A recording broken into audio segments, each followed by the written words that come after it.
I didn't think my life was missing anything. That's the lie I used to tell myself, and it worked until it didn't.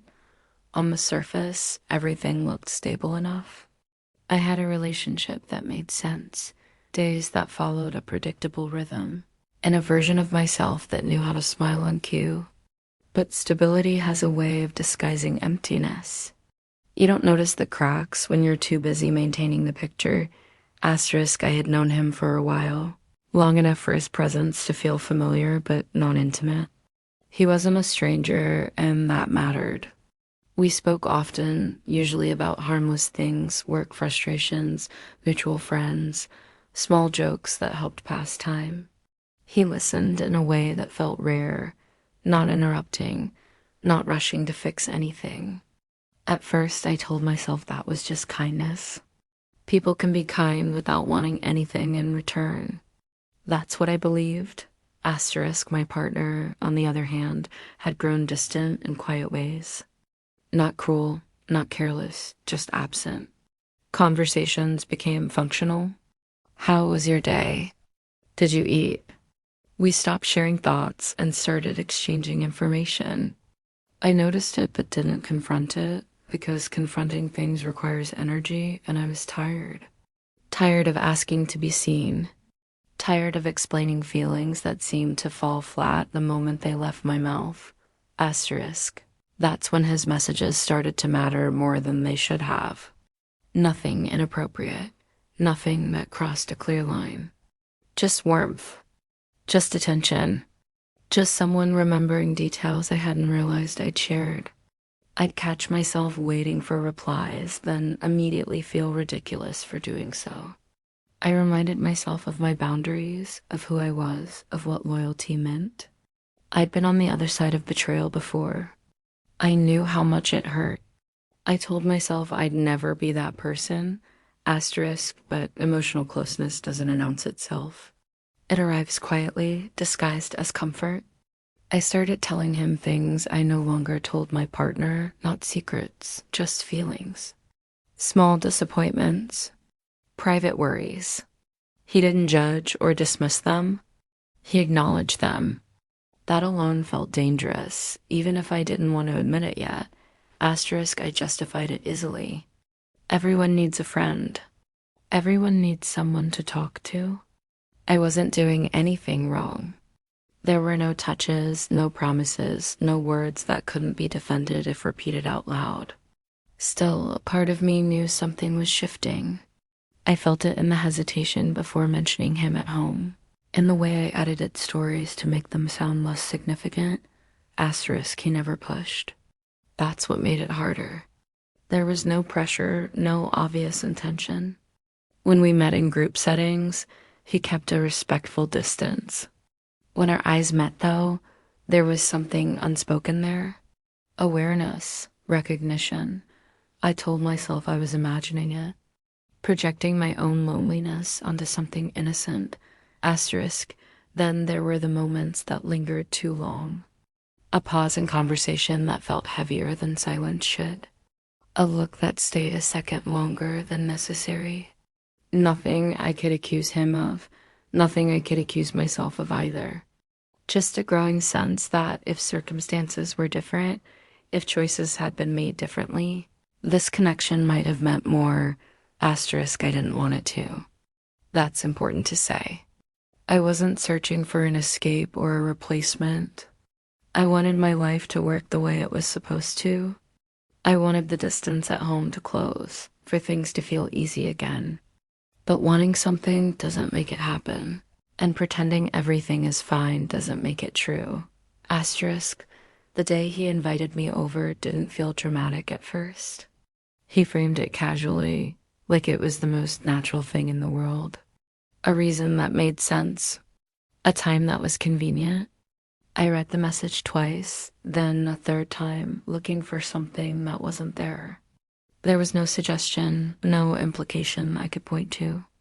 Just an invitation. Asterisk, my first instinct was to decline. I even typed out an excuse. Then I deleted it. I told myself I was overthinking. I told myself I trusted him. More than that, I told myself I trusted myself. I had rules. I had limits. I wasn't someone who crossed lines just because things felt complicated. Asterisk still, my chest felt tight as I considered it. Not excitement, at least that's not the word I used then, but anticipation. The kind that comes from knowing a situation matters more than you're admitting. I wondered why I felt the need to think so hard about a simple visit. I wondered why a part of me hoped my partner wouldn't ask where I was going. Asterisk, that should have been the warning. The moment secrecy becomes convenient is the moment honesty is already slipping. I knew that. I'd always known that. Yet I stayed quiet, telling myself there was nothing to explain because nothing had happened. Asterisk, as I agreed to go, I promised myself it meant nothing. I promised I would keep everything exactly where it belonged. I promised I would walk away if anything felt wrong. At the time, those promises felt solid, reassuring. Looking back, I understand they were already a compromise. Because when you start needing rules to protect yourself, it's usually because you're already standing too close to the edge. The day I went to his house, I kept telling myself it was ordinary. I repeated that word in my head like a shield. Ordinary, normal, harmless. I dressed the way I always did. Nothing that could be misunderstood. Nothing that would suggest intention. Still, I checked myself in the mirror longer than usual, adjusting things that didn't need adjusting. That should have told me something, but I ignored it. Asterisk, the drive there felt longer than it was. My thoughts kept looping, rehearsing invisible conversations, imagining outcomes I didn't want to admit I'd already pictured. I told myself I could leave any time. I told myself I was in control. Control is a comforting illusion when you're afraid of what you might feel. Asterisk, when he opened the door. Everything seemed fine, familiar. He smiled the same way he always did. Spoke the same way, offered me a drink like it was any other visit between friends. For a moment, my tension eased. I thought I'd been dramatic for nothing. This was just a house. Just a conversation. Just time passing, asterisk, but something was different. The air felt heavier, quieter. There was no background noise of other people, no interruptions. Just us. Every word felt louder because there was nothing else to compete with it. We talked about small things at first, safe things, work, life, complaints that didn't matter. I laughed more than I expected to. He seemed relieved by that, like he'd been hoping for it. Asterisk, as the conversation stretched on, it slowly drifted deeper. Not intentionally, not suddenly. One subject bled into another. Dissatisfaction, loneliness, the feeling of being taken for granted. I didn't plan to say those things out loud.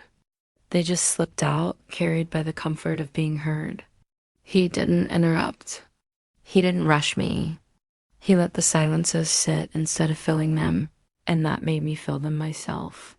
Asterisk, I caught myself thinking that my partner didn't listen like this anymore. The thought made me uncomfortable, and I tried to push it away. Comparing people is dangerous. It creates openings where none should exist. I knew that. Still, the comparison stayed. Asterisk, at one point he said my name softly, not to get my attention, but like he was testing how it felt to say it that way. My stomach tightened.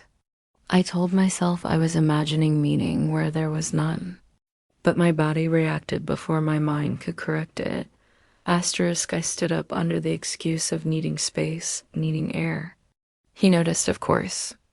Asked if I was okay. His concern felt genuine, and that made it worse.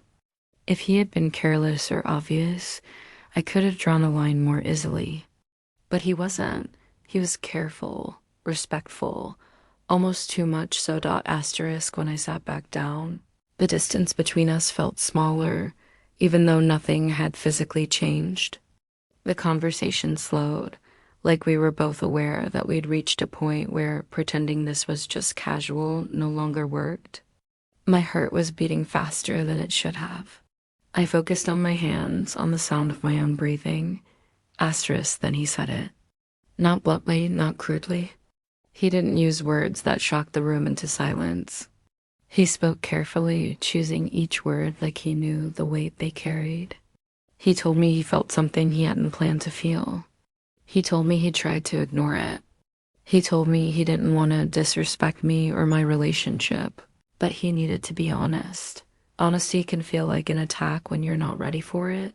I didn't respond right away. My mind went blank, then flooded all at once. Fear, validation, anger, desire, guilt, all tangled together. I thought about my partner, about promises made in better moments, about the version of myself I believed in. I also thought about how alive I felt sitting there, being wanted, being seen in a way that had been missing for too long. Asterisk, I told him he shouldn't have said that. My voice sounded steadier than I felt.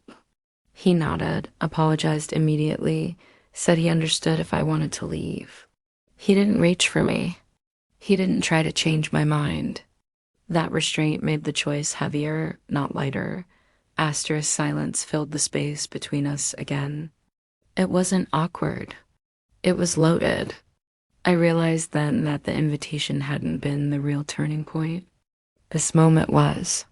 The moment where I had to decide who I was going to be when no one else was watching. Asterisk, part of me wanted to run, to escape before anything irreversible happened. Another part wanted to stay seated, to let the feeling exist without naming it as wrong. I hated myself for that second part. I hated how strong it felt. Asterisk, I stood up again, this time knowing it mattered. My legs felt weak, like they didn't fully belong to me. I said I needed time. I said this wasn't something I could just step into. He accepted that, but the look on his face told me he knew time wouldn't erase what had already been said. Asterisk. As I walked toward the door, I felt the weight of what I was carrying with me. Nothing physical had happened. No clear boundary had been crossed. And yet, something fundamental had shifted. A door had been opened inside me, and even as I stepped outside, I knew it wouldn't close easily. Asterisk, the worst part wasn't the temptation itself. It was the realization that I'd liked being tempted. I told myself I'd put distance between us after that day. I meant it when I said it. For a while, I even tried. I replied slower. I kept conversations short. I avoided places where I knew I might run into him. From the outside, it probably looked like discipline. From the inside, it felt like withdrawal. Every ignored message lingered in my mind longer than the ones I answered. Asterisk. What surprised me most was how much space he occupied without being present. I'd be sitting next to my partner, nodding along to a conversation, and suddenly I'd wonder what he would say in response instead. The thought would hit me out of nowhere, sharp and unwelcome. I hated it. I hated that someone else had slipped into my thoughts so easily. Asterisk, when he finally reached out again, it wasn't dramatic. No emotional confession, no pressure. Just a simple check-in. I stared at the message longer than I should have. I knew responding meant reopening something I had barely managed to contain. I also knew ignoring it felt dishonest, like pretending something hadn't happened when it clearly had. I replied, asterisk, that was the moment restraint started to erode. Not all at once, not in a way that felt reckless. Slowly, carefully, we talked about boundaries, about how complicated things were. We agreed nothing should go too far. Agreements like that can be dangerous because they give you permission to stay close under the illusion of control. Asterisk, we met again, telling ourselves it was to clear the air. That was the excuse, anyway. I remember thinking how easy it would be to turn around and leave before knocking. I didn't. I told myself clarity required courage. What I didn't admit was that curiosity was stronger than caution. Asterisk, the closeness returned immediately, like no time had passed.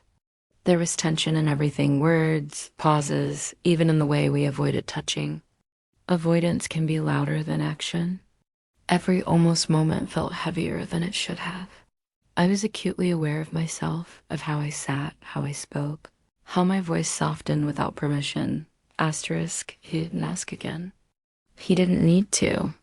The question was already hanging between us, unanswered but very much alive. I felt torn in half, one side screaming for reason, the other whispering about what it would feel like to stop fighting myself for once. Asterisk, I thought about the life I had built, about the trust my partner gave me without hesitation, about how betrayal isn't just about what you do, but about what you choose not to protect. That should have been enough to stop me. For a moment, it almost was asterisk. Then I felt his hand brush against mine. It wasn't sudden or aggressive. It could have been accidental. That's what made it impossible to ignore. I didn't pull away immediately. That pause, brief, silent, was the real crossing. Everything after that was just confirmation. Asterisk, I wish I could say there was a dramatic moment where I consciously decided to betray someone I loved. There wasn't. There was just a quiet surrender. A moment where the weight of resistance felt heavier than the consequences I was trying not to imagine. Asterisk. What happened next wasn't reckless or wild. It was intimate in a way that made it worse. No rush, no thrill of secrecy. Just closeness that felt too real to dismiss. Even as it was happening, guilt sat heavy in my chest, dull and constant. I wasn't lost in the moment. I was painfully aware of it. Asterisk afterward, silence returned, but it was different this time. Final. I couldn't look at him without seeing what I'd done, what I'd allowed myself to become. He didn't smile. Neither did I. There was no celebration, no relief. Just the shared understanding that something irreversible had taken place. Asterisk leaving felt harder than staying.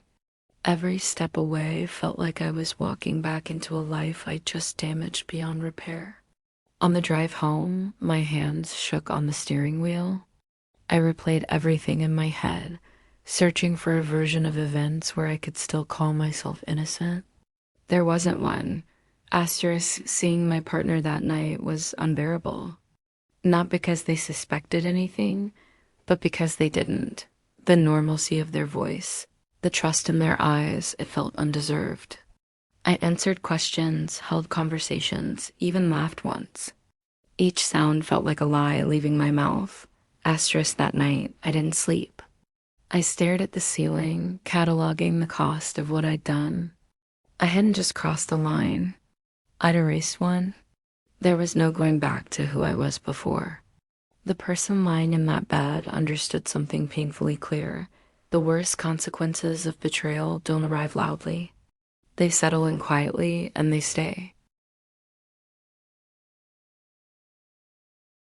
The days that followed felt unreal, like I was moving through someone else's life.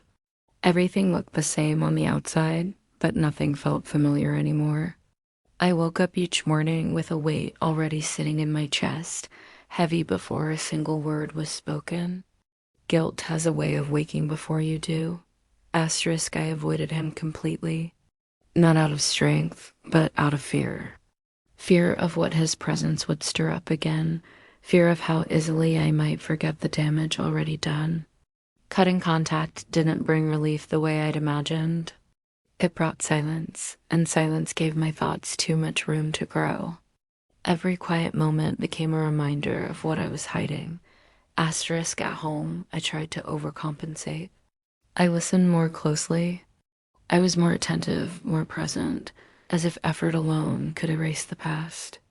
My partner noticed the change, even appreciated it. That made everything worse. Kindness in response to betrayal is a particular kind of punishment. It leaves you nowhere to place your guilt but inside yourself. Asterisk, I started imagining discovery in small, everyday moments. A question asked too casually. A glance held too long. Every notification on my phone made my heart jump. Living with a secret turns ordinary life into a constant state of defense. I wasn't just protecting a mistake. I was protecting a version of myself I no longer respected. Asterisk, the thought of telling the truth haunted me. Not in a noble way, but in a desperate one. I rehearsed confessions in my head, then dismantled them just as quickly. What good would it do? Who would it heal? The answers changed depending on the day, but none of them felt honest enough. Confession can be an act of courage, but it can also be an act of selfish relief. I wasn't sure which one I wanted. Asterisk, what I knew for certain was that the connection I'd crossed the line for didn't feel powerful anymore. Stripped of secrecy and tension, it looked smaller, less meaningful. That realization hurt more than I expected. I had risked everything for something that couldn't survive daylight. There was no grand love story hiding beneath the guilt. Just two people who had mistaken vulnerability for destiny. Asterisk, when I finally heard from him again, it wasn't dramatic. No declarations, no demands. Just an acknowledgement of what we both already knew, that this couldn't continue. I felt relief reading those words, followed immediately by sadness. Not because I was losing him, but because I was losing the illusion that what happened had meant something extraordinary. Asterisk, we agreed, without saying much, to let it end. Cleanly, quietly. There was no closure speech, no emotional goodbye. Some endings don't offer that kind of dignity. They just stop, leaving you to deal with what remains. Asterisk, what remained was the damage. Trust isn't something you can measure until it's gone. Even without a confession, I felt the distance it created. I questioned my own reactions, my own honesty. If I could betray once, what did that say about me? The hardest part wasn't fearing judgment from others. It was facing my own. Asterisk, I started to understand that consequences don't always arrive as punishment. Sometimes they arrive as awareness. I saw my partner differently, not as someone who had failed me, but as someone I had failed to communicate with. That didn't excuse what I'd done. It made it heavier. I had chosen silence when I should have chosen honesty, long before another person ever entered the picture. Asterisk, I don't believe people cheat because they don't love their partners. I think they cheat because they don't confront themselves soon enough. I learned that too late. Avoiding difficult conversations had seemed easier than risking conflict. In the end, that avoidance cost far more. Asterisk, I carried on, outwardly unchanged, inwardly altered. Some days were easier than others. Some days I almost convinced myself I'd moved on. Then something small would remind me, a phrase, a memory, a moment of unexpected kindness, and the weight would return. Not crushing, but persistent. Asterisk, I never became proud of what I did. I never reframed it as necessary or transformative. It was a mistake, one that taught me more than I wanted to learn. About boundaries, about accountability, about how fragile trust really is. Asterisk, if there's one truth I walked away with, it's this: temptation doesn't destroy relationships. Silence does. By the time someone invites you to cross a line, that line has already been neglected. I learned that lesson the hard way, and I carry it with me now, not as an excuse, but as a reminder. Asterisk, some choices don't end your life. They change how you live it.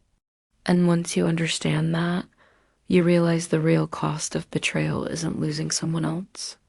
It's losing the version of yourself you thought you were.